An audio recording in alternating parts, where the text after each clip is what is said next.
Hello dear students, welcome back to my channel Physics SPC CBSE board exam paper 2024 का question number 4। The radius of nth orbits of Bohr model hydrogen atom varies with NH। तो इसका answer तो ये है, लेकिन कैसे जरा समझते हैं। तो बोहर के 3 पोस्टुलेट्स थे आपको। पहला पोस्टुलेट था कि अगर ये कोई न्यूक्लियस है, इस पर चार्ज होता है प्लस का Ze और इलेक्ट्रॉन इसके अराउंड घूम रहा है v वेलोसिटी से, तो इस इलेक्ट्रॉन को सर्कुलर पाथ पर रिवॉल्व करने के लिए सेंट्रीपिटल फोर्स जो प्रोवाइड कराता है आपका, वो इलेक्ट्रोस्टैटिक फोर्स होता है। तो यहाँ पे electrostatic force between electron and nucleus, that means 1/4 pi epsilon naught Ze into E over R square is equal to centripetal force mv square upon R।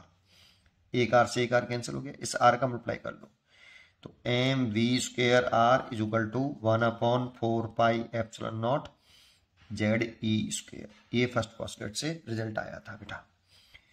और सेकंड पोस्टुलेट जो था आपका, ये फर्स्ट से आया था। सेकंड था कि इलेक्ट्रॉन केवल उन स्टेशनरी ऑर्बिट्स में घूमते हैं जिनका एंगुलर मोमेंटम h/2 पाई का इंट्रीगल मल्टीपल होता है। तो angular momentum of electron, that means mvr, integral multiple हो h/2 पाई का, और ये h इज प्लैंक कांस्टेंट।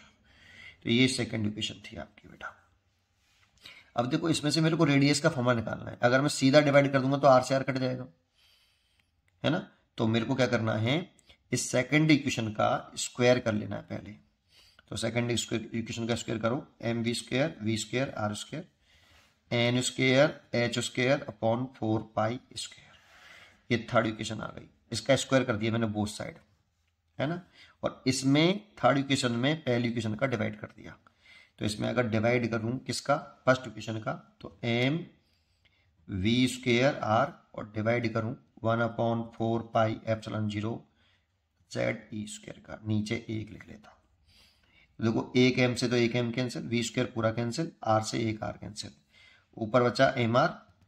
और देखो ये सबसे ऊपर जाएगा तो 4 पाई एप्सिलॉन 0 हो जाएगा। ऊपर हो गया n स्क्वायर h स्क्वायर, नीचे हो गया 4 पाई स्क्वायर Ze स्क्वायर। यहाँ से r निकाले तो 4 pi epsilon 0 n square h square, m को नीचे ले आए बेटा, 4 pi square m Ze square. ये फॉर्मूला होता है बेटा।